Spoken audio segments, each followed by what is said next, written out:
تسلسل سے کئی باب چلے آ رہے ہیں، اور ہر باب کا جو مضمون ہے اور اس میں وارد ہونے والی جو حدیث الباب ہے، اس کے اندر جو کچھ بیان ہے اس کا مطلب محتاج کے سوال کرنے کا بیان ہے اور اس کو عطا کرنے کا بیان ہے۔ ساری گفتگو ہر باب اور ہر حدیث میں سوال اور عطا کی چل رہی ہے۔ کیا؟ سائل سوال کرتے ہیں، مانگتے ہیں، اور موتی عطا کرتا ہے۔ مسلسل مضمون یہ چل رہا ہے۔ باب نمبر 50 حدیث 1469، صرف میں وہ لفظ سمجھا رہا ہوں آپ کو۔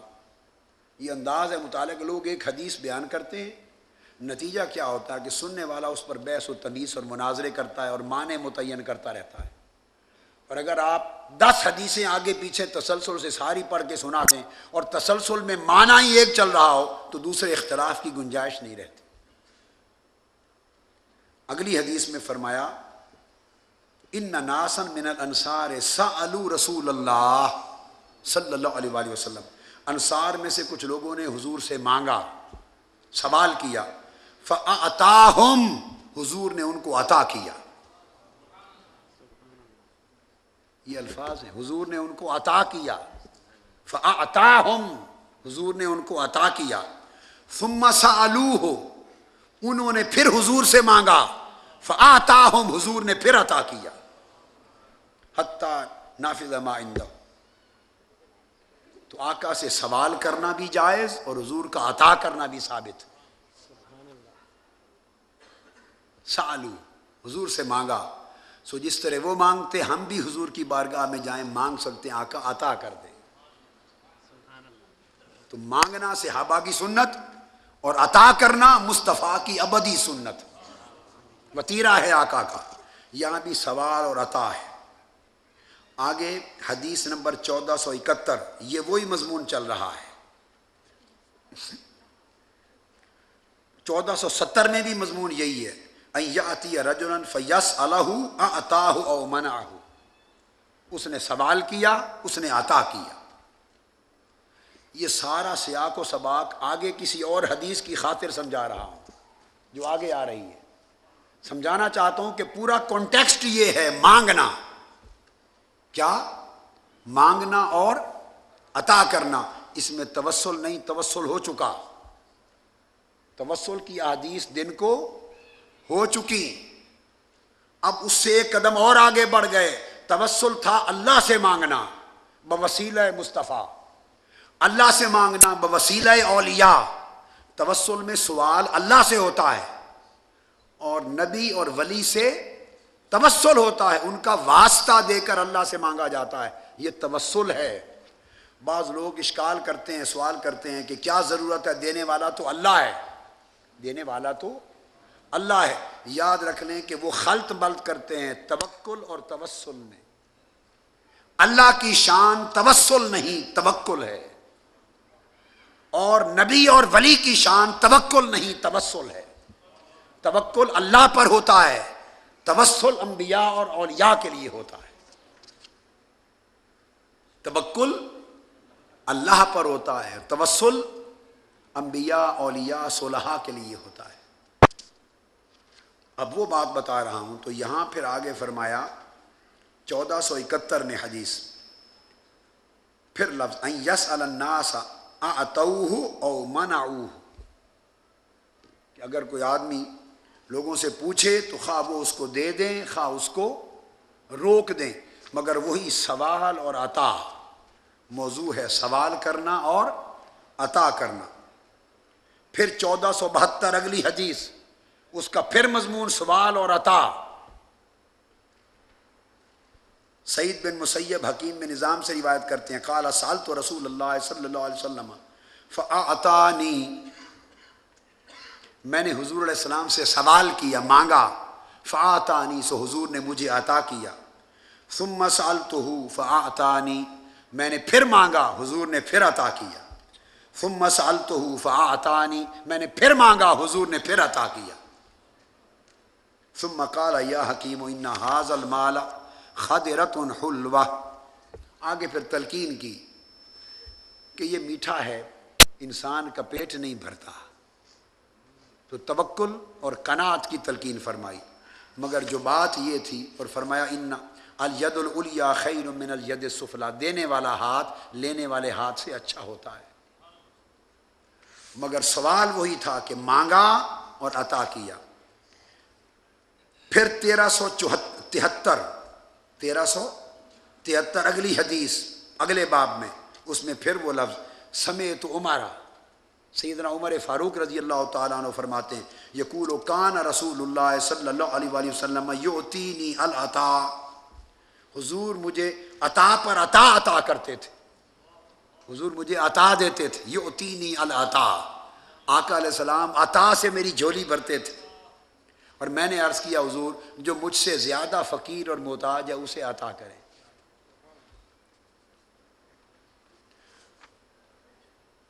پھر آگے باب نمبر 52 من سأل الناس تکسرا، جس نے لوگوں سے کثرت کے ساتھ بار بار مانگا، یہ باب ہے۔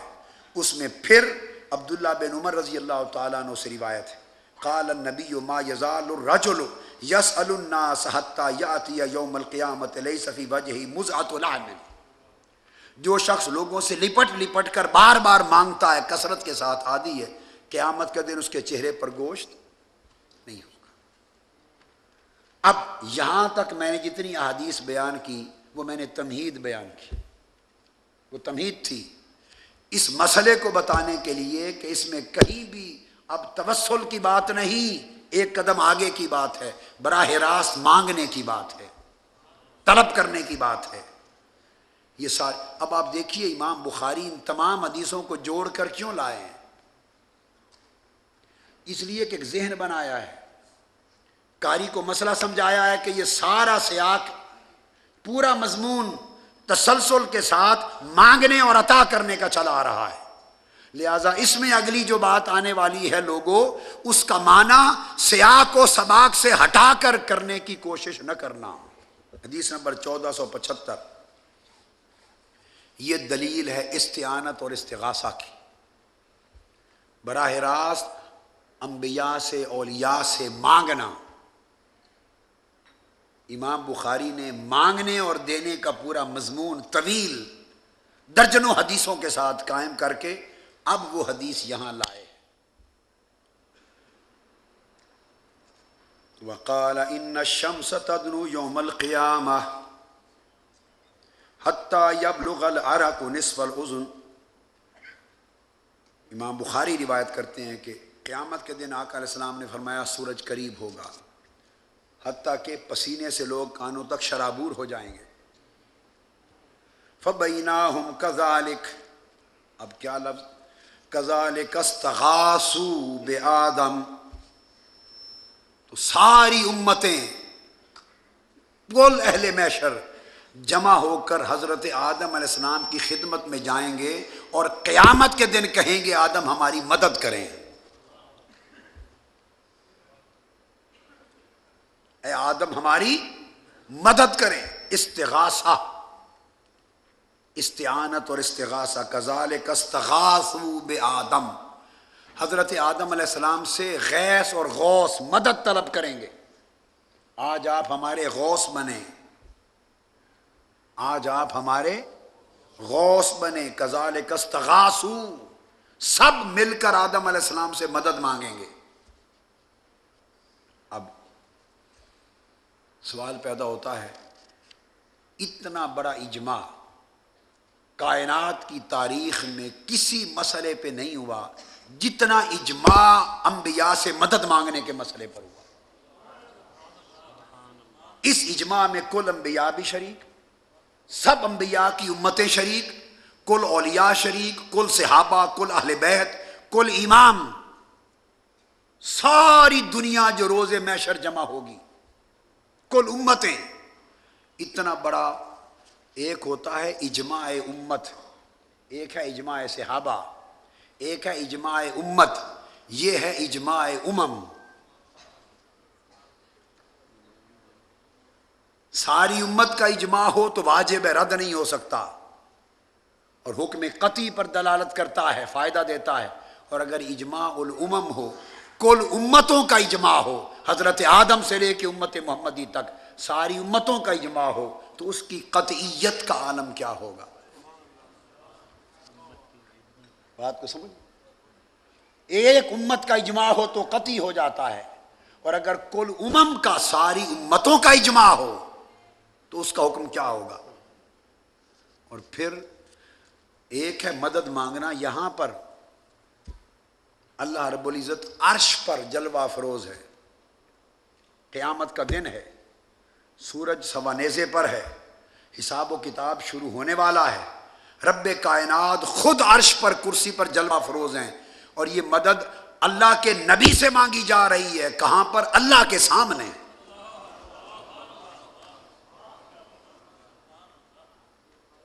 اور بتا کون رہا ہے؟ تاجدار کائنات بتا رہے ہیں۔ وہ یہ نہیں کہیں گے بھئی اللہ سامنے بیٹھا ہے عرش پر، اللہ کے ہوتے ہوئے نبی سے مدد مانگنے جا رہے ہو، اتنا بڑا شرک، اتنا بڑا شرک۔ قیامت کے دن اگر یہ شرک ہے تو کل امت مشرک ہو گئی، معاذ اللہ، استغفر اللہ۔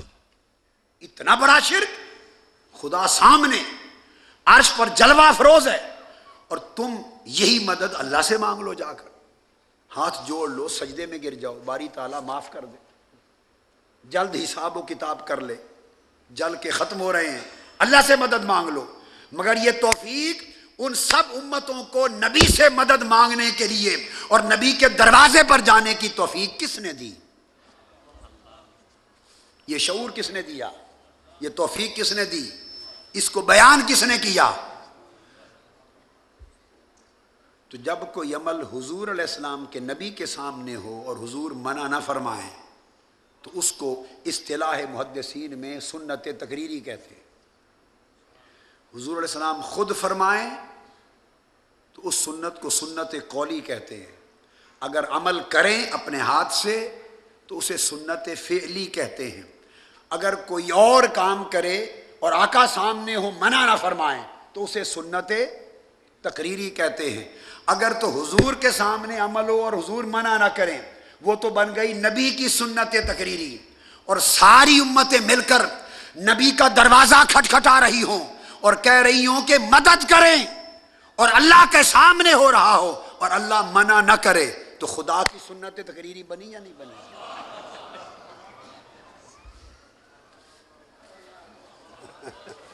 تو سمجھ آئیے، ہم بہت سی باتیں ایسی کر دیتے ہیں علی تیقن جو بہت سے لوگ سمجھتے ہیں، کہنے کی جرت نہیں کرتے، ہمت نہیں کرتے۔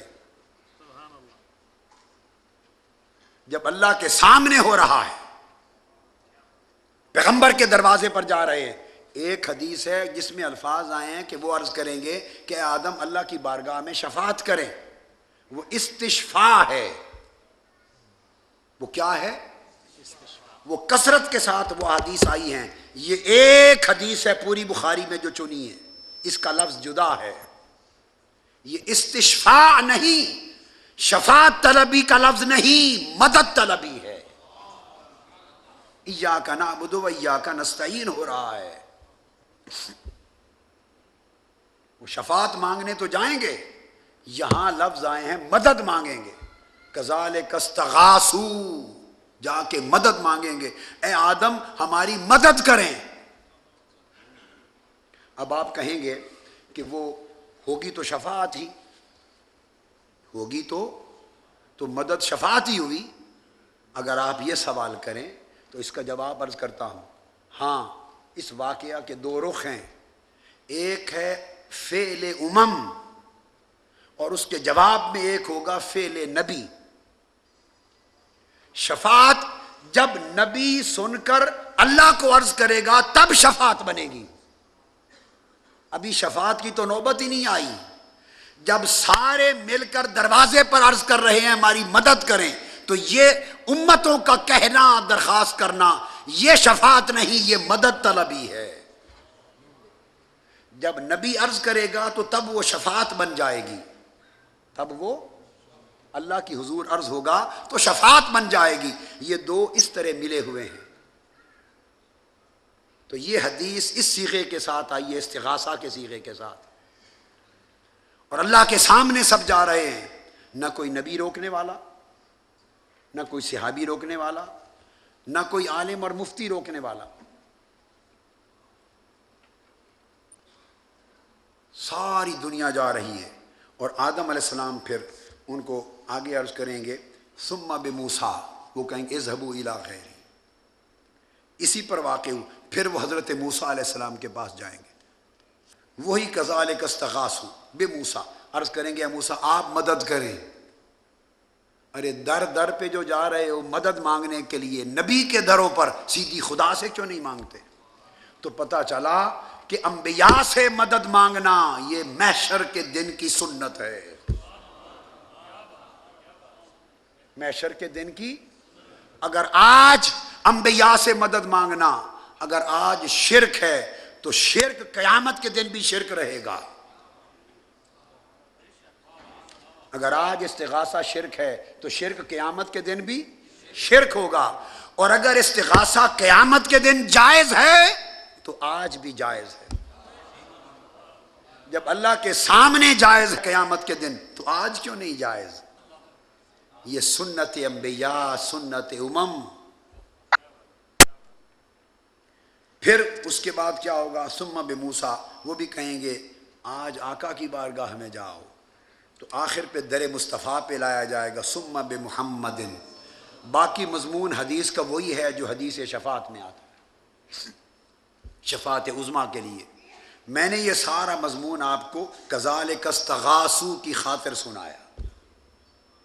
استغاثہ صحیح بخاری سے ثابت اور سنت امم سے ثابت، اجماع امم ہے. پھر آقا علیہ السلام فرماتے ہیں فَيَشْفَعُ لِيُقْضَى بَيْنَ الْخَلْقِ، پھر میں اللہ کی بارگاہ میں عرض کروں گا، شفاعت کروں گا. اب وہ شفاعت بن گئی. جب امتیں درخواست کر رہی تھیں تو استغاثہ تھا، مدد طلبی تھی. جب آقا علیہ السلام نے قبول کر لی درخواست اور حضور الہ میں درخواست کی، اب شفاعت بن گئی. تو میں عرض کروں گا باری تعالیٰ حساب و کتاب شروع فرما دے. آقا فرماتے ہیں فَيَوْمَئِذٍ يَبْعَثُهُ اللَّهُ مَقَامًا مَحْمُودًا، پھر اس وقت رب کائنات فرمائے گا مصطفیٰ آ جا، تجھے مقام محمود پہ بٹھا دیں. عَسَىٰ أَن يَبْعَثَكَ رَبُّكَ مَقَامًا مَحْمُودًا. اور مقام محمود کیا ہوگا؟ احادیث صحیحہ سے ثابت ہے، احادیث صحیحہ سے ثابت ہے. ہر کوئی نفسا نفسی میں ہوگا. حساب دینے گئے ہیں، جب عدالت میں آپ پیش ہوتے ہیں حساب و کتاب دینے کے لیے تو آپ کو کرسی دی جاتی ہے. آپ کس مصلیت میں پھرتے ہیں؟ کون سی مثل، کون سی مصلیت؟ ایک 17ویں گریڈ کا جج، میجسٹریٹ جب حساب کے لیے آپ کو طلب کرتا ہے تو کرسی پہ بیٹھے تو شاید آپ کو 6 مہینے کی سزا دے دے. تم سے حساب کتاب مانگنے کے لیے بلایا ہے، تم کرسی پہ بیٹھ رہے ہو میری عدالت میں. کوئی کتنا بڑا معزز ہو، کوئی بیٹھنے دیتا ہے کرسی پر؟ سو ہر کوئی قیامت کے دن تھر تھر کانپ رہا ہوگا، مگر انبیاء اور اولیاء کے لیے کرسیاں بچھائی جائیں گی قیامت کے دن.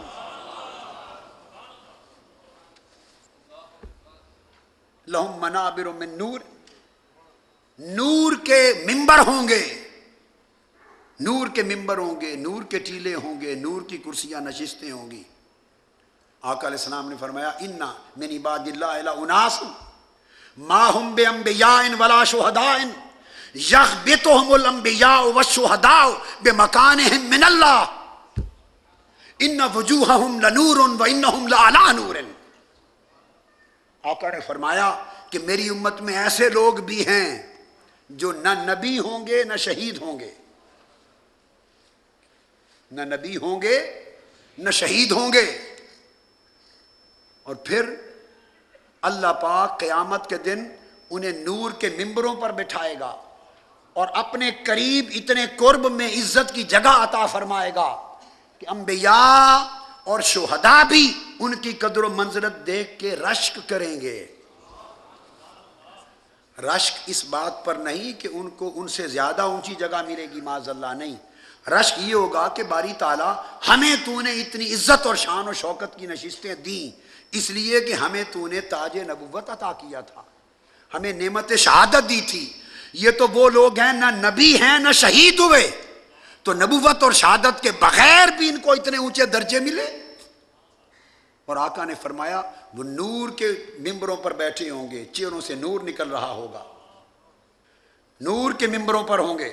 تو جب آقا علیہ السلام نے بیان کیا تو ایک صحابی اٹھ کے کھڑا ہو گیا اور 2 گھٹنوں کے بل بیٹھ گیا، اور 2 گھٹنوں کے بل بیٹھ کے ہاتھ جوڑ دیے اور عرض کیا یا رسول اللہ صلی اللہ علیہ وسلم صفہم لنا کئی نحبہم. آقا وہ جو نہ نبی ہیں نہ ولی اور نور کی نشستوں پر کرسیوں پر بیٹھے ہیں، نور نکل رہا ہے چہروں پر، خدا کے لیے آقا ان کی تعریف بیان کر دیں تاکہ ہم انہیں پہچان کے ان سے محبت کرنے لگیں، ان سے محبت کریں. آقا علیہ السلام نے فرمایا یدا اللہ لہم منابر من نور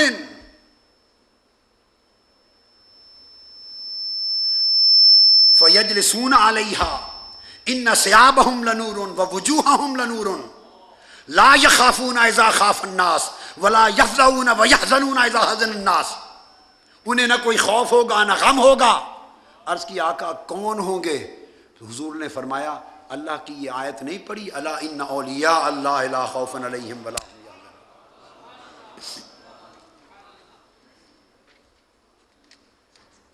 اب اندازہ فرما لیں یہ حدیث ہے اور کثرت کے ساتھ اس حدیث کو سیاہ ستہ میں یہ حدیث آئی.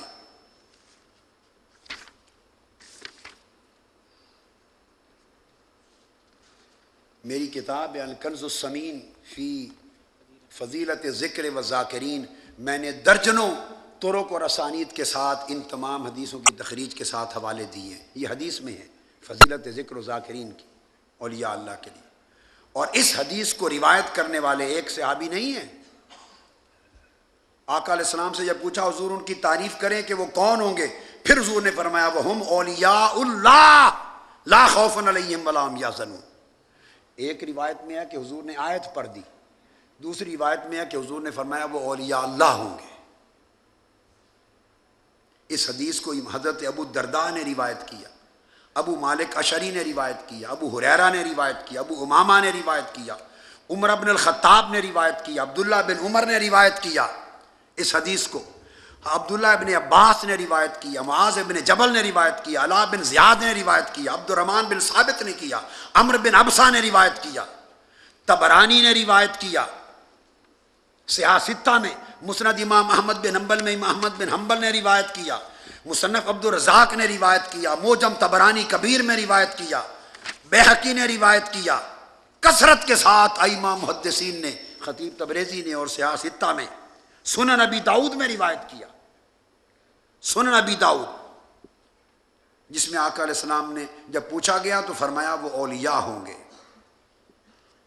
تو عرض یہ کر رہا تھا کہ سب کو نشستیں ملیں گی، انبیاء کو، اولیاء کو قیامت کے دن کرسیوں پر منابر نور پر بٹھایا جائے گا. یہاں تک ہو چکی بات. اب شفاعت عظمیٰ کے لیے جب حضور شفاعت کے لیے عرض کریں گے تو عرض کریں گے باری تعالیٰ حساب لے، شروع کر، میری امت پریشان ہے. اللہ پاک فرمائیں گے محبوب آ جا، تعال اجلسک علی المقام المحمود، آ میں تمہیں مقام محمود پہ بٹھاؤں، پھر کچہری لگاتے ہیں. اب آپ پوچھیں گے کہ مقام محمود کیا ہے؟ احادیث صحیحہ میں ہے کہ عرش پر اللہ کی کرسی ہوگی، اللہ پاک حضور کو بلا کر عرش پر ٹھہرائے گا، حضور عرش پر قائم ہوں گے، اس کا نام مقام محمود ہے. اور ایک حدیث میں ہے کہ دوسری کرسی لگوائی جائے گی، کرسی لگائی جائے گی، دوسری حدیث میں ہے، اور آقا علیہ السلام کو اس کرسی پر بٹھایا جائے گا، اور وہ کرسی آقا علیہ السلام کا مقام محمود ہوگی. امام بیہقی نے روایت کیا، امام بیہقی روایت کرتے ہیں، آقا علیہ السلام نے فرمایا کہ یمین عرش پر، اللہ کی کرسی کے دائیں جانب عرش پر کرسی رکھی جائے گی، اور آقا علیہ السلام کو کرسی پر بٹھایا جائے گا. فَإِنَّهُ يَجْلِسُ عَلَى الْكُرْسِيِّ عَنْ يَمِينِ الْعَرْشِ، آقا علیہ السلام عرش کے دائیں جانب کرسی پر تشریف فرما ہوں گے، کرسی پر تشریف فرما ہوں گے دائیں جانب. اس پر امام اسقلانی نے، محدثین نے بڑی بڑی بحثیں کی ہیں، اور ایک قول بِأَنَّهُ تَعَالَى يُجْلِسُ، حضور علیہ السلام کو علی العرش، عرش پر بٹھائے گا اللہ تعالیٰ حضور کو، اور وہ فرماتے ہیں لَيْسَ إِقْعَادُ مُحَمَّدٍ عَلَى الْعَرْشِ مُوجِبًا لَهُ صِفَةَ الرُّبُوبِيَّہ۔ امام قسطلانی فرماتے ہیں کہ حضور کو عرش پر قیامت کے دن کرسی پر بٹھایا جانے کا مطلب یہ نہ لیں، الزام نہ لگائیں کہ معاذ اللہ حضور کو رب بنایا جا رہا ہے، نہیں، وہ صدر مجلس ہے، حضور مہمان خصوصی ہوں گے۔ صفت عبودیت، ابدیت اس طرح نہیں پیدا ہوگی۔ وقال شیخ الاسلام ابو الفضل الاسقلانی، امام ابن حجر اسقلانی نے فرمایا کہ یہ امام مجاہد کا قول ہے جو عبداللہ ابن عباس کے شاگرد ہیں، وہ یہ کہ یجلسہ معہ علی العرش، اللہ تعالیٰ، اور یجلس آقا علیہ السلام، اللہ تعالیٰ حضور کو اپنے ساتھ عرش پر بٹھائے گا۔ اس پر آقا علیہ السلام فرماتے ہیں میرے لیے کرسی رکھی جائے گی، حکم ہوگا کہ بیٹھیں، قاضی یاز نے بھی بیان کیا، مگر میں ادب الوہیت کے پیش نظر بیٹھوں گا نہیں۔ اللہ نے کرم کر دیا، یہ کرسی محبوب بیٹھو، حضور فرماتے ہیں کہ میں قائم رہوں گا خدا کے حضور، بیٹھوں گا نہیں۔ صحابہ نے پوچھا حضور آپ کیوں نہیں بیٹھیں گے، کھڑے رہیں گے؟ ان سے کہہ دیا تاکہ میں دھیان سے دیکھتا رہوں کہ میرا کوئی امت باہر تو نہیں رہ گیا۔ ادب کا ادب ہوتا ہے، کھڑے رہیں گے ادب الوہیت کی وجہ سے، اور ادب کر کے بتا دیا جائے کہ ادب ہے تو ادب نہیں رہتا، ادب کر کے کہہ دیا جائے کہ ادباً نہیں بیٹھا تو ادب۔ ایک ہے ادب، ایک ہے کمال ادب۔ ادب یہ ہے کہ کرسی ہوگی پر بیٹھیں گے نہیں، یہ ادب ہے، اور کمال ادب یہ ہے کہ جب پوچھا گیا حضور کیوں نہیں بیٹھے تو نہیں بتایا کہ ادب کی وجہ سے نہیں بیٹھا، امت کی وجہ سے نہیں بیٹھا، یہ کمال ادب ہے۔ اور قاضی یاز رحمۃ اللہ علیہ نے ایک حدیث روایت کر کے شفا شریف، مقام محمود کا ایک اور معنی لیا، قاضی یاز نے اٹھا کے شفا شریف دیکھیے، انہوں نے فرمایا مقام محمود میں یہ بھی داخل ہے کہ جب ساری امت کو حضور جنت میں داخل کر چکیں گے تو سب سے آخر آقا جنت میں جائیں گے، سب سے آخر جنت میں جائیں گے۔ تو قاضی یاس روایت کرتے ہیں کہ جب آقا علیہ السلام جنت میں داخل ہوں گے تو حضور نے فرمایا فَيَسْتَقْبِلُنِي جبار و رب العزت، ہر کسی، ہر پیغمبر اور اس کی امت کا استقبال جنت کے ملائکہ کریں گے۔ جب میں جنت میں امت کو بھیجنے کے بعد داخل ہوں گا، میرا استقبال رب کائنات خود فرمائے گا۔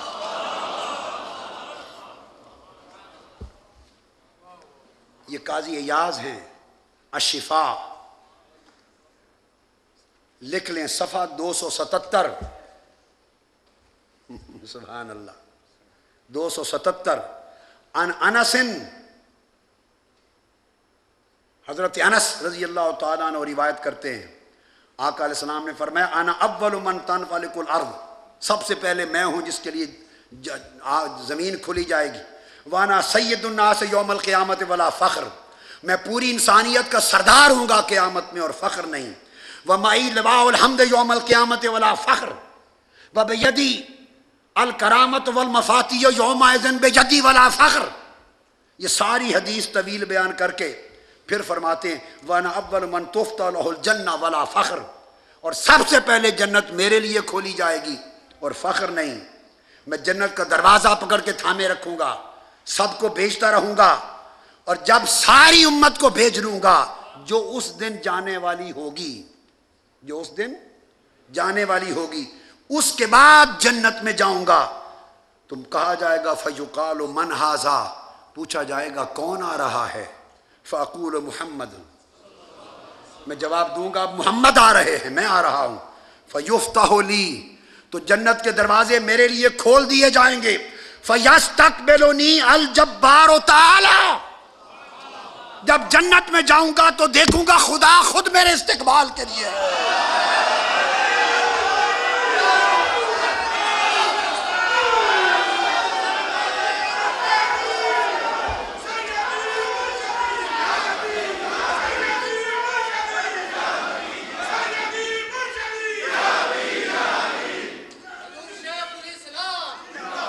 بیٹھیے. آقا فرماتے ہیں جب جنت میں داخل ہو جاؤں گا تو نظر پڑے گی رب کریم اپنی شان کے لائق. آپ کہیں گے اللہ کیسے آ گیا استقبال پر کرنے کے لیے؟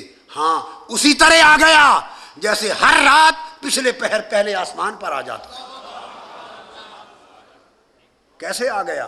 جیسے ہر رات آسمان دنیا پر آ جاتا ہے.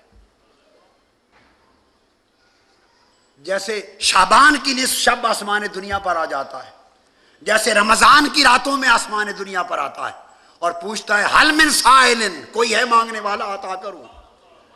تو جب رب کائنات ارے لوگوں نادانو ہر رات وہ آسمان دنیا پر آ جائے تو اس کے آنے پر اعتراض نہیں، اور استقبال مصطفیٰ کے لیے جنت کے دروازے پر آئے تو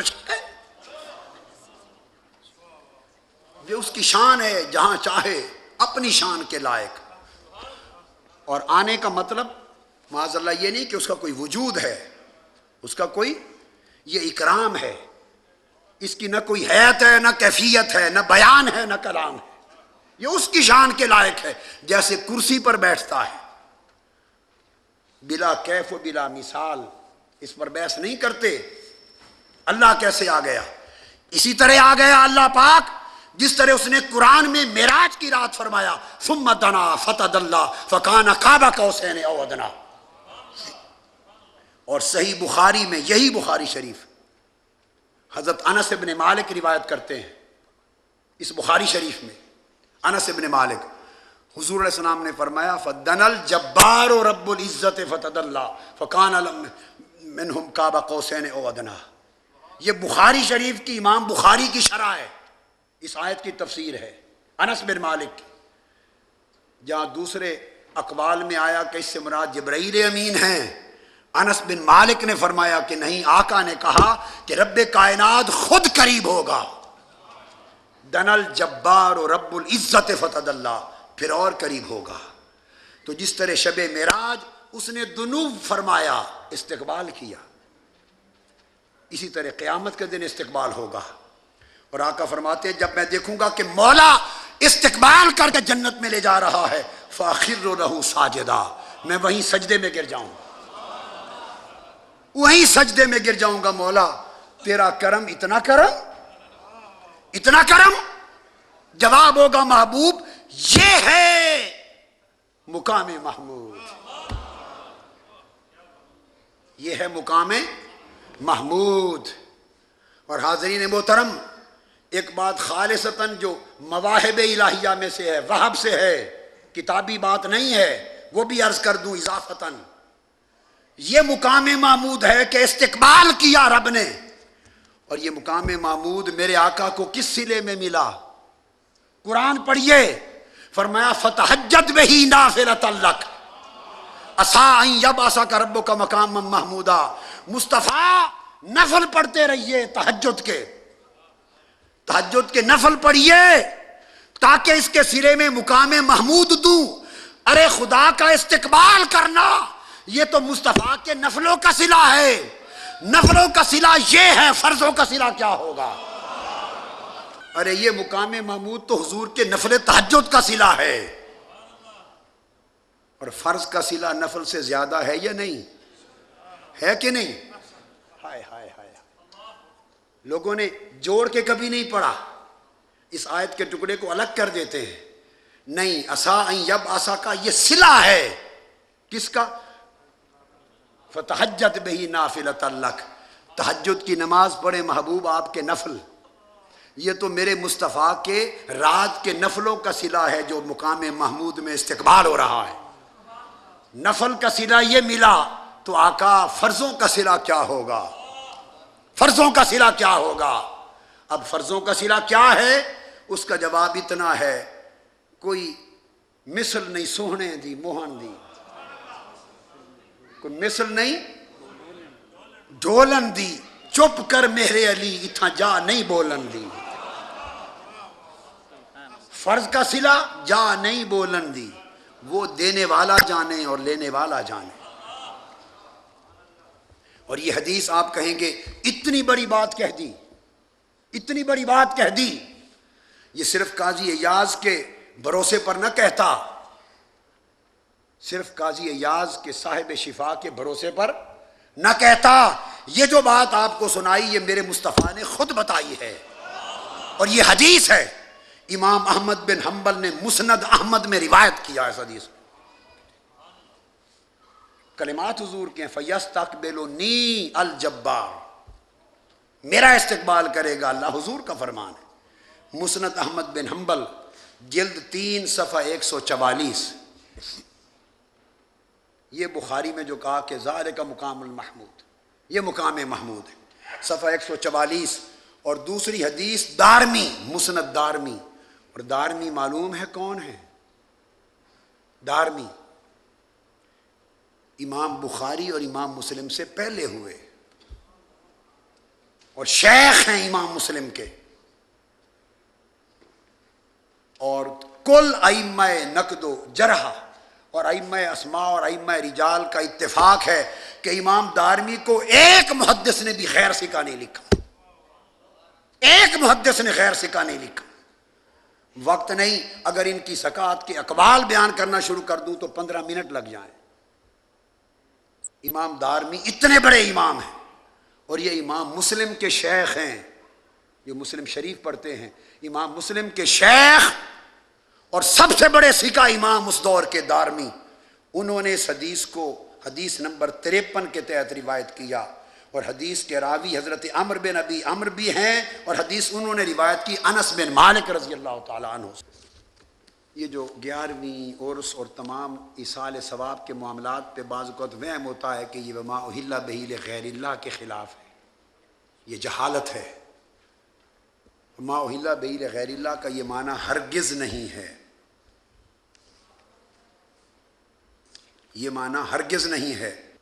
رفع الصوت بالاحلال، اور فرمایا کہ الاحلال ہاؤنا رفع الصوت، اور وہ فرماتے ہیں کہ جس چیز پر آواز بلند کی جائے، جس چیز پر، اس کو احلال کہتے ہیں۔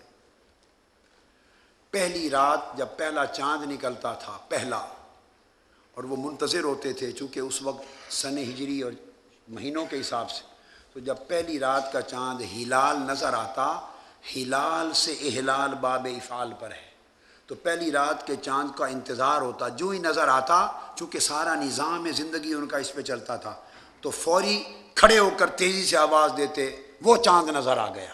وہ جو آواز دیتے، وہ چاند جو آواز بلند ہوتی، رفع الصوت، اس کو احلال کا نام دیا گیا۔ پھر چلتے چلتے اسی سے جب بچہ پیدا ہو، اور پیدا ہوتے ہی لوگ منتظر ہوتے ہیں، جو پہلی چیخ مارتا ہے اونچی آواز سے، اس کو بھی احلال، احل الصبی، اس سے استعمال ہوتے گئے۔ اور وہ فرماتے ہیں اسی طرح جب جانور ذبح ہو، تو چونکہ لوگ لات کے لیے، منات کے لیے، حبل کے لیے، عزا کے لیے، مختلف بتوں کے لیے جانور لاتے ذبح کرتے تھے، اور اسلام نے منع کر دیا کہ اللہ کے نام پہ ذبح کرو، لہٰذا پتہ نہیں چلتا تھا کہ یہ جانور کس کے لیے ذبح ہو رہا ہے۔ جب چھری چلاتے تو چھری چلاتے ہوئے عند الذبح بآواز بلند نام لیتے تھے، جس کے نام پہ ذبح کرتے، اس کو نام دیا گیا وما اہل۔ تو اللہ پاک نے فرمایا وما اہل بہ لغیر اللہ، کہ جب جانور ذبح کرو تو عند الذبح اگر اللہ کے بغیر سوا کسی اور کا نام لیا تو وہ حرام ہے، وہ شرک ہے۔ تو احلال کا تعلق، وما اہل بہ لغیر اللہ کا تعلق صرف جانور کے ذبح ہوتے وقت غیر اللہ کا نام لیے جانے پر اس کا اطلاق ہوتا ہے۔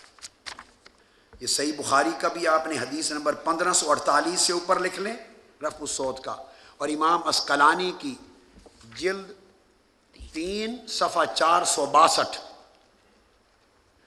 اہل بہ لغیر اللہ اور وما ذبح علی النصب میں فرق ہے۔ اہل بہ لغیر اللہ میں جانور کہیں بھی ذبح کرتے، گھر میں کرتے، سین کعبہ میں کرتے، بازار میں کرتے، مینا میں کرتے، کہیں کرتے، تو عند الذبح وہ لات، منات، حبل، عزا، جس بت کا نام لیتے بآواز بلند، وہ احلال تھا۔ اس کے لیے جگہ کی شرط نہ تھی، اس کو منع کیا، حرام قرار دیا۔ اور دوسری قسم وما ذبح علی النصب، نصب استان تھے، پتھر تھے 360 بتوں کے سین کعبہ میں رکھے ہوئے۔ وما ذبح علی النصب کی شکل یہ تھی، کفار مشرکین جانور لاتے، جس بھی بت کے لیے ذبح کرتے، اس کے بعد اس کا خون ان پتھروں پہ مل دیتے۔ وما اہل بہ لغیر اللہ میں خون کا کسی پتھر پہ ملنا شرط نہ تھا، کہیں بھی ذبح کر دیتے، مگر رفع الصوت عند الذبح، یہی معنی امام طبری نے لیا، یہی امام سیوطی نے، یہی قرطبی نے، یہی بغوی نے، یہی خازن نے، یہی جلالین نے، جو کتاب تفسیر کی اٹھا کے دیکھے ایک ہی معنی ملے گا، اس کو عام نہیں لیا گیا۔ اور وما ذبح علی النصب، وہ اس کو پتھر کے اوپر خون مل دیتے تھے، پہچان کرنے کی ایک نظر ہوتی تھی، تو اللہ رب العزت نے دو کو منع کر دیا۔ آج اگر کسی مزار پہ بھی کوئی جانور لے جائے اور ذبح کرے بے شک اور خون ملے، یہ ترتیب کرے گی تو یہ مماثلت جاہلیت ہوگی، حرام ہے یہ عمل۔ مگر 11ویں لنگر چاول کھانا بنانا اور اصال ثواب کے لیے منسوب کر دینا اولیاء بزرگوں کی طرف، اس کا کوئی تعلق وما اہل بہ لغیر اللہ یا وما ذبح علی النصب کے ساتھ نہیں ہے، چونکہ ذبح اللہ کے نام پر ہوتا ہے، لوجہ اللہ ہوتا ہے، علی اسم اللہ ہوتا ہے، اور اس کے بعد تقسیم جب ہوتی ہے اس تقسیم کا ثواب کسی کے نام بھی آپ منسوب کر سکتے ہیں۔ وہ اب ہم بخاری شریف میں وہ لا رہے ہیں کہ صحیح بخاری میں امام بخاری نے بہت ساری احادیث بیان کی ہیں کہ کوئی نیک عمل، کوئی بھی نیک عمل کر کے حج، روزہ، کوئی بھی چیز آپ ان کے لیے اس کا ثواب کر سکتے ہیں، کسی کی طرف سے کر سکتے ہیں۔ کتاب الصوم حدیث نمبر 1952 امام بخاری نے ایصال ثواب کے باب میں کوئی نیک عمل کسی اور کی طرف سے، وفات شدہ کی طرف سے بھی آپ کر سکتے ہیں، امام بخاری نے اس پر بھی قائم کیا۔ باب نمبر 42 ہے، حضرت عائشہ صدیقہ رضی اللہ تعالیٰ عنہ روایت کرتی ہیں، عن عروۃ عن عائشہ ان رسول اللہ صلی اللہ علیہ وسلم قال من مات وعلیہ صیام صام عنہ ولیہ، حضور نے فرمایا جو شخص فوت ہو جائے اس کے ذمے روزے ہوں تو اس کے ولی یعنی ورثاء اس کی طرف سے روزے رکھیں۔ تو موت کے بعد اولیاء ورثاء کا اس کی طرف سے روزہ رکھنا جائز ہے، نفع پہنچتا ہے تو تب آقا نے اس کی طرف سے روزہ رکھنے کا حکم دیا۔ تو یہ امام بخاری نے پورا باب قائم کیا۔ اس کے بعد اگلی حدیث 1953 امام بخاری نے روایت کی، اس کے راوی عبداللہ ابن عباس، جاء رجل الى النبی صلی اللہ علیہ وسلم فقال یا رسول اللہ ان امی ماتت وعلی صوم شہر افاقدیہ عنہا قال نعم قال فدین اللہ حق ان یقضی۔ ایک شخص آیا، عرض کیا یا رسول اللہ میری والدہ فوت ہو گئی، کیا میں اس کی طرف سے روزے رکھ سکتا ہوں؟ مہینے کے روزے باقی تھے۔ آقا نے فرمایا اگر اس کے ذمے قرض ہوتا تو تو اس کی طرف سے قرض ادا کرتا کہ نہیں؟ عرض کیا یا رسول اللہ قرض ادا کرتا۔ حضور نے بات قیاس کے ذریعے سمجھائی، فرمایا اللہ کا قرض دنیا کے قرض سے زیادہ حق رکھتا ہے کہ ادا کیا جائے۔ تو امام بخاری نے یہ ابواب قائم کیے۔ اسی طرح اس کے اوپر امام مسلم نے بھی باب قائم فرمائے۔ امام مسلم نے، اور امام مسلم نے جو باب قائم کیا وہ اس کے الفاظ ہیں مسلم کے، کتاب الزکوٰۃ، بہت خاص طور پہ لکھنے والے ہیں، کتاب الزکوٰۃ، باب وصول ثواب صدقۃ عن المیت، یہ باب قائم کیا امام مسلم نے صحیح مسلم میں، وصول و ثواب صدقۃ عن المیت الیہ۔ امام مسلم نے باب قائم کیا کہ کوئی صدقہ خیرات اگر مرحوم کی طرف سے کیا جائے تو اس کو ثواب پہنچتا ہے۔ ایصال ثواب کے نام سے باب قائم کیا امام مسلم نے۔ امام بخاری نے احادیث وارد کی، امام مسلم نے ترجمۃ الباب قائم کر دیا ایصال ثواب کا۔ ایک یہ قائم کیا امام مسلم نے کتاب الزکوٰۃ میں، ایک باب امام مسلم نے اور بھی قائم کیا اور وہ ہے کتاب الوصیہ، صحیح مسلم کتاب الوصیہ کا باب ہے، باب وصول ثواب صدقات الی المیت، باب وصول ثواب صدقات الی المیت، مرحوم کو جملہ صدقات کے ثواب پہنچنے کا باب۔ جو ایصال ثواب کرتے ہیں اولیاء کے لیے، صالحین کے لیے، مرحومین کے لیے، ائمہ نے ابواب قائم کیے ہیں ایصال ثواب، مرحوم کو ثواب پہنچنے کا باب۔ امام بخاری نے قائم کیا، امام مسلم نے، امام ابو داؤد نے باب قائم کیا، امام نسائی نے باب قائم کیا، امام ترمذی نے قائم کیا، ابن ماجہ نے قائم کیا، امام مالک نے قائم کیا۔ امام نسائی نے باب قائم کیا کتاب الوصایا میں، باب فضل الصدقۃ عن المیت، میت کی طرف سے صدقہ کرنے کا باب، یہ امام نسائی کا چیپٹر کا باب ہے۔ امام ترمذی نے قائم کیا، امام ترمذی نے باب رکھا باب ما جاء فی الصدقۃ عن المیت، میت کی طرف سے صدقات کرنے کا بیان۔ گویا چاروں پانچوں، اسی طرح امام نسائی نے باب فضل الصدقۃ عن المیت، صحاح ستہ بخاری مسلم ترمذی ابو داؤد نسائی ابن ماجہ سب نے مرحومین کے لیے ایصال ثواب کے ابواب قائم فرمائے۔ اور آخری حدیث جس پر ختم کریں گے وہ سامنے آ گئی صحیح بخاری کی، باب الوصال، یہ وصال کے روزے رکھنا جس کا ذکر برسبیل تذکرہ صبح ہو گیا تھا۔ حدیث میں آتا ہے عن انس عن النبی صلی اللہ علیہ وآلہ وسلم قال لا تواصلوا قالوا انک تواصل، انہوں نے پے در پے بغیر افطار کے روزے رکھے صحابہ کرام نے۔ آقا علیہ السلام نے عرض کیا نہ کیا کرو، مسلسل روزے وصال کے نہ رکھو۔ صحابہ کرام نے عرض کیا یا رسول اللہ آپ بھی ایسا فرماتے ہیں، ہم نے کوشش کی ہے پیروی کریں۔ آقا نے فرمایا لستو کا احد منکم انی اطعم و اسقی و انی ابیت اطعم و اسقی، فرمایا تم میں سے کوئی شخص بھی میری مثال نہیں ہے، مجھے رات کو کھلایا جاتا ہے اور پلایا جاتا ہے۔ یہ حضرت انس کی روایت۔ امام بخاری دوسری حدیث لائے ہیں 1962 حضرت عبداللہ بن عمر سے، قال نہا رسول اللہ صلی اللہ علیہ وآلہ وسلم عن الوصال قالوا انک تواصل قال انی لست مثلکم انی اطعم و اسقی۔ صحابہ کو حضور نے جواب دیا وصال کے روزے نہ رکھو، میں تمہاری مثل نہیں ہوں، تمہاری مثل نہیں ہوں۔ تیسری حدیث متصل امام بخاری لائے ہیں، اور تیسری ابو سعید خدری سے روایت ہے، عرض کیا لا تواصلوا فأيكم اذا اراد ان يواصل فليواصل حتى السحر قالوا فإنك تواصل یا رسول اللہ قال انی لست كهيئتكم انی ابیت لی مطعم یطعمنی وساقٍ یسقی۔ حضور نے فرمایا خبردار کوئی وصال کے روزے نہ رکھے مسلسل متصل۔ عرض کیا آقا آپ رکھتے ہیں؟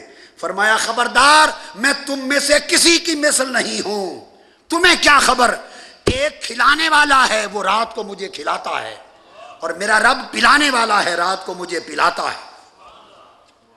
پھر امام بخاری چوتھی حدیث پھر لائے ہیں متصل 1964 ان عائشہ رضی اللہ تعالی عنہ۔ عقیدہ بخاری دیکھیں، عقیدہ بخاری، نہا رسول اللہ الوصال رحمت لہم، امت پہ رحمت کرتے ہوئے وصال کے روزوں سے منع کیا۔ فقالوا انک تواصل، عرض کیا حضور آپ رکھتے ہیں؟ قال انی لست کہیاتکم انی یطعمنی ربی و یسقین، میں تمہاری مثل ہرگز نہیں ہوں، میرا رب مجھے کھلاتا اور میرا رب مجھے پلاتا ہے۔ امام بخاری کا عقیدہ دیکھیے، عدم مثلیت کی بات آئی، بخاری کے عشق کے سمندر میں جوش آ گیا۔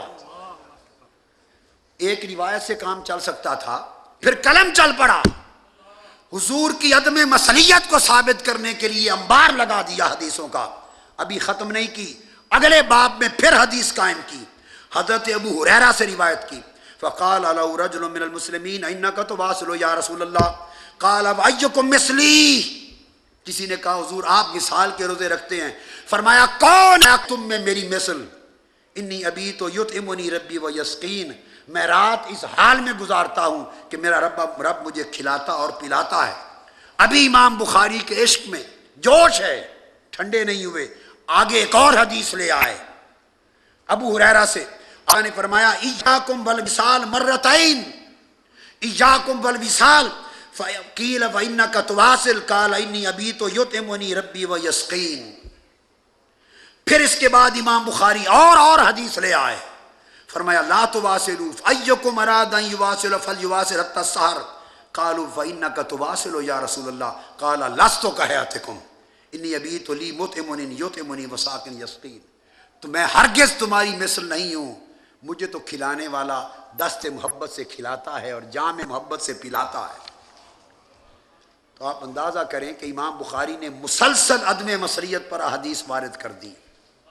مسلسل عدم مصلیت پر احادیث کتنی وارد کر دی. کتاب التوحید نکالیے جی، حدیث نمبر 7439. آقا علیہ الصلوۃ والسلام نے فرمایا، یحییٰ بن بکیر سے روایت کیا، اور یہ راوی ابو سعید خدری رضی اللہ تعالی عنہ ہے. اس کا جو ریلیونٹ ٹکڑا سنانا چاہتا ہوں. طویل حدیث ہے، 2.5 صفحات کی. امام بخاری فرماتے ہیں کہ پھر وہ وقت آئے گا کہ اللہ تعالیٰ اہل ایمان کے سامنے اپنے حسن و جمال کے ساتھ جلوہ آرا ہوں گے. اہل ایمان دیدار کریں گے، دیدار الہی کریں گے.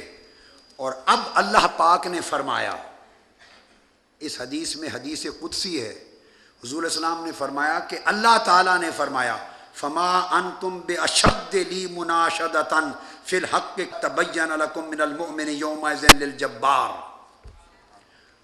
اللہ پاک نے فرمایا، اے لوگو، میرے محبوب، آپ لوگ آپس میں اگر کسی کا حق ہو اور وہ حق اس کو نہ ملے تو وہ جھگڑا کرتا ہے، حق لینے کے لیے جھگڑا کرتا ہے. اللہ پاک نے فرمایا کہ مومنو، تم اپنا حق لینے کے لیے کتنا جھگڑا کرتے ہو، کیا کرتے ہو. جھگڑا تو اولیاء اور مومنوں کا قیامت کے دن دیکھنے والا ہوگا، جب میری بارگاہ میں لپٹ کر اصرار کریں گے. باری تعالیٰ آپ کی بارگاہ میں کیا جھگڑا ہوگا؟ مناشدتاً، لجاجت کا جھگڑا، منت سماجت، لجاجت، چمٹ جائیں گے، مولا ہم نے ہٹنا ہی نہیں جب تک بات نہ مانی جائے. پوچھا جائے گا باری تعالیٰ یہ مومن بندے اولیاء تجھ سے قیامت کے دن جڑ کر کیا مناشدہ کریں گے، کیا تکرار ہوگا؟ وہ عرض کریں گے یہ صحیح بخاری ہے. وَإِذَا رَأَوْا، اور امام بخاری نے درج کہاں کی؟ کتاب التوحید میں، شان اولیاء توحید میں. اذا رأوا انہم قد نجوا فی اخوانہم یقولون، کہ جب ان کی نجات ہو جائے گی، حکم ہوگا اے میرے اولیاء، میرے مقربین، تمہیں بخش دیا گیا، جنت میں جاؤ. اور ان کے کچھ سنگتی، دنیا میں ان کی صحبتوں مجلسوں میں رہنے والے اور ان سے جڑے رہنے والے، تعلق رکھنے والے، اپنی شومت اعمال یا بد نصیبی کی وجہ سے ان کو دوزخ میں بھیج دیا جائے گا. اس وقت اولیاء کھڑے ہو جائیں گے، مولا ہم جنت میں نہیں جاتے. یہ بخاری شریف ہے، ہم جنت میں نہیں جاتے. فرشتوں کو حکم ہوگا لے جاؤ جنت میں ان کو اعزاز و اکرام کے ساتھ. عرض کریں گے فرشتے باری تعالیٰ وہ نہیں جاتے، کہتے ہم نہیں جاتے. مالک فرمائے گا بلاؤ کیوں نہیں جاتے. پوچھا، اللہ پاک پوچھیں گے کیوں نہیں جاتے ہو جنت میں؟ صحیح بخاری میں روایت. عرض کریں گے ربنا اخواننا الذین کانوا یصلون معنا ویصومون معنا ویعملون معنا. باری تعالیٰ ہم اپنے ان وابستگان کو دوزخ میں چھوڑ کے کیسے جنت میں چلے جائیں؟ یہ وہ لوگ ہیں کہ ہمارے ساتھ نماز پڑھتے تھے، ہمارے ساتھ روزے رکھتے تھے، وفی روایت یحجون معنا، ہمارے ساتھ حج کرتے تھے، روزہ رسول پہ جاتے تھے، ہمارے ساتھ عمل کرتے تھے، ہمارے سنگت میں بیٹھنے والے تھے. یہ اپنے بد اعمالیوں کی وجہ سے دوزخ میں چلے گئے. عمر پر یہ ہم سے جڑے رہے، آج ہم انہیں چھوڑ کے جنت میں چلے جائیں تو سنگت کا مزہ تو نہ رہا. یہ وفا نہیں ہے. مالک جب تک ان کو ساتھ نہ لے جائیں گے ہم بھی جنت میں نہیں جائیں گے. اللہ پاک فرمائیں گے فَيَقُولُ اللَّهُ تعالی، یہ عقیدۃ البخاری ہے. اللہ پاک فرمائیں گے اذهبوا فمن وجدتم فی قلبہ مثقال دینار من ایمان فاخرجوہ. اللہ پاک فرمائیں گے اولیاء کو، اچھا جاؤ جن کے اندر 1 دینار اور رتی برابر بھی ایمان ہے، رتی برابر بھی ایمان ہے، اللہ پاک فرمائیں گے جاؤ ان کو اپنے ہاتھوں سے دوزخ سے نکال کے جنت میں لے جاؤ. فاخرجوہ، دوزخ سے نکال لو. اور آگے قربان جائیں آقا آپ کی کرم نوازیوں پر، وہ اولیاء جائیں گے، ان کو جنت اپنے متعلقین، غلاموں کو، اتباع کو، پیروکاروں کو دوزخ سے نکال کے جنت میں لے جانے کے لیے. آگے حدیث کے لفظ ہیں وَيُحَرِّمُ اللَّهُ صُوَرَهُمْ عَلَى النَّارِ، فَيَأْتُونَهُمْ وَبَعْضُهُمْ قَدْ غَابَ فِي النَّارِ إِلَىٰ قَدَمَيْهِ وَإِلَىٰ أَنصَافِ سَاقَيْهِ، وہ جائیں گے دوزخ میں نکالنے کے لیے اور دیکھیں گے کہ دوزخ کی آگ نے ان کے چہرے نہیں جلائے. اور حدیث میں وَيُحَرِّمُ اللَّهُ صُوَرَهُمْ عَلَى النَّارِ، ادھر دوزخ میں بھیجا، ادھر دوزخ کو اللہ نے حکم دے دیا پہلے سے، یہ جو لوگ ہیں فلاں فلاں، اے دوزخ خبردار، ان کے ٹخنوں اور گھٹنوں تک رہنا، ان کے چہرے تک نہ جانا. اے آتش دوزخ، ان کے گھٹنوں تک اور ٹخنوں تک رہنا، ان کے چہروں کو نہ جلانا. کیوں؟ کہ بالآخر یہ میرے ولیوں کے تعلق والے ہیں، انہوں نے ان کو آ کے پہچان کر جنت میں لے جانا ہے. اگر چہرے جل گئے تو شاید میرے ولی پہچان نہ سکے. وہ آئیں گے، ان کے چہرے جلے نہ ہوں گے، پہچان کر دوزخ سے جنت میں لے جائیں گے. اور ثم یعود، اور حدیث میں فیخرجون من عرفوا، اخرج یخرج، فیخرجون من عرفوا. حدیث وہ اولیاء اور مومنین جن جن کو پہچانیں گے خود نکال کے دوزخ سے جنت بھیج دیں گے. ثم یعودون، بھیج کر پھر اللہ کے پاس جائیں گے. اللہ پاک، فرشتے کہیں گے اب چلو جنت میں، وہ کہیں گے نہیں جاتے. باری تعالیٰ پھر کھڑے ہو گئے ہیں، اللہ پاک پوچھیں گے اب کیوں نہیں جاتے؟ فیقولوا اذهبوا، وہ کہیں گے باری تعالیٰ بھی کچھ اور بھی بچ گئے ہیں. اللہ فرمائیں گے اذهبوا فمن وجدتم فی قلبہ مثقال نصف دینار فاخرجوہ، مزید اس سے بھی کم ایمان والے کوئی ہیں تو ان کو بھی لے جاؤ. فیخرجون من عرفوا، جن کو پہچانیں گے نکال کے جنت میں لے جائیں گے. ثم یعودون، پھر کھڑے ہو جائیں گے. اب کیوں نہیں جاتے؟ کہیں گے باری تعالیٰ اب رائی کے دانے والے ایمان رکھنے والے بھی بچ گئے ہیں. اللہ فرمائیں گے اذهبوا فمن وجدتم فی قلبہ مثقال ذرۃ من ایمان فاخرجوہ، جن کے اندر ایک رائی کے دانے برابر بھی ایمان ہے مگر تمہارا وفادار اور تمہارا تابع دار تھا، لے جاؤ جنت میں. یہ شفاعت اولیاء ہوگی، یہ شفاعت اولیاء ہوگی. تو فرمایا فیخرجون من عرفوا، جن جن کو پہچانیں گے ان کو لے جائیں گے. اور آقا نے فرمایا فیشفع النبیون، انبیاء شفاعت کریں گے، ملائکہ شفاعت کریں گے، اور مومنین اولیاء صالحین شفاعت کریں گے. اور اس طرح شفاعت سے آقا علیہ السلام کی امت بالآخر جنت کے فیضیاب. یہ بیان شفاعت تھا. اللہ تبارک و تعالی ہمیں بخاری کا صحیح فہم دے اور احادیث نبوی کی صحیح معرفت دے، ہمارے عقیدے کو اس طرح کر دے جس طرح اللہ اور اللہ کے رسول نے تعلیم دی ہے. وما علینا الا البلاغ.